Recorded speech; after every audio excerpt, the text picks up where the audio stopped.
Hi, I'm Pastor Heather Robertson over at St. Paul United Church of Christ, and it is an honor to welcome you into this space with us.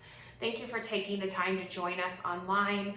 Please reach out and let us know how we can continue to include you as a part of our community. If we can expand the way that we're doing this, we would love to do that. Today's passage is for February 12th, and it comes from the book of Matthew, chapter 5, verses 21 through 37. And it's all about being reconciled.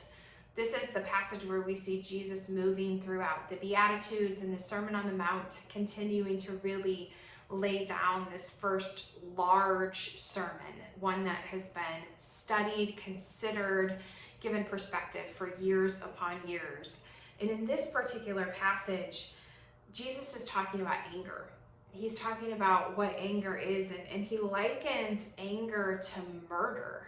He goes so far as to say that you've heard it said, right? But that this is a passage that reminds us that even our anger towards another person can be similar to murdering them. And rather than being angry, that we're supposed to settle our differences quickly. Quickly. That's hard. That's a hard ask, Jesus.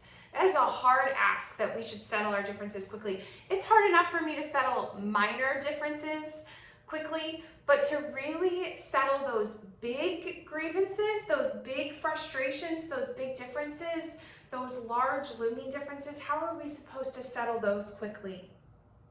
And so what Jesus talks about here is that the reason why we're supposed to settle those quickly is not just because it's the right thing to do, or it's the moral thing to do, or it's the Christian thing to do. No, Jesus specifically says, no, the reason that you want to be reconciled is because your connection with each other has a direct impact on your connection with God. Your connection with each other has a direct impact on your relationship with God. So we don't do those things just out of a moral obligation. We work to settle our differences because we want to be in relationship with God, and we want to have a clear line of relationship there. It's funny, I've noticed a lot in this past season of my life how often we as humans rely on what is called, I call it this, but that's because that's what expert psychologists call it, common enemy intimacy. The enemy of my enemy is my friend, is the way that we most often refer to that.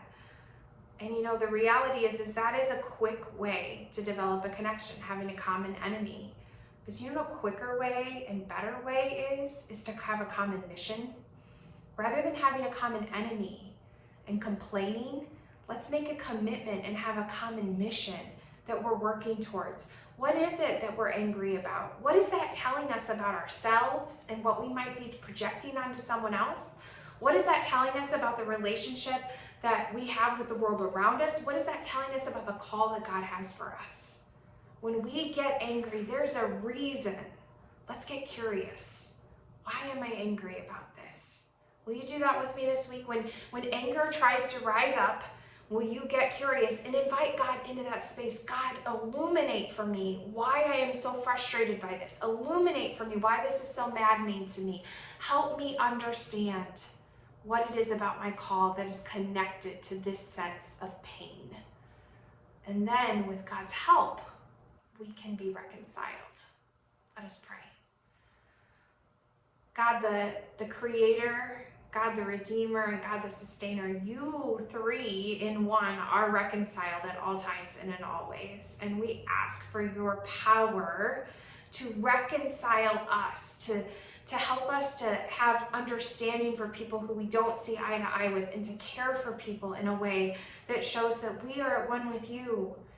When anger rises up, God, will you remind us to be curious, and will you join us in that spirit-filled curiosity to figure out what it is that you're trying to teach us and tell us? We are so grateful, God, for the love that you have for us, that you heap upon us. Let us spread that love to others in the way that is only possible through your help. Help us to be reconciled to you and to one another. Let us be reconciled through the words that we can share that Jesus taught us to pray, Our Father, who art in heaven, hallowed be thy name. Thy kingdom come, thy will be done on earth as it is in heaven. Give us this day our daily bread, and forgive us our trespasses as we forgive those who trespass against us. Lead us not into temptation, but deliver us from evil. For thine is the kingdom, and the power, and the glory forever. Amen. Who knows what's going to come up this week? Asking for curiosity around anger might be as wild an idea as asking God to teach us patience. But I invite you to join me this week in the quest of curiosity to understand what it is that God is showing us, that we can participate in making this earth more like heaven, just like we prayed. May you go in grace and peace, knowing you are loved to be love and light in this world. Have an awesome week.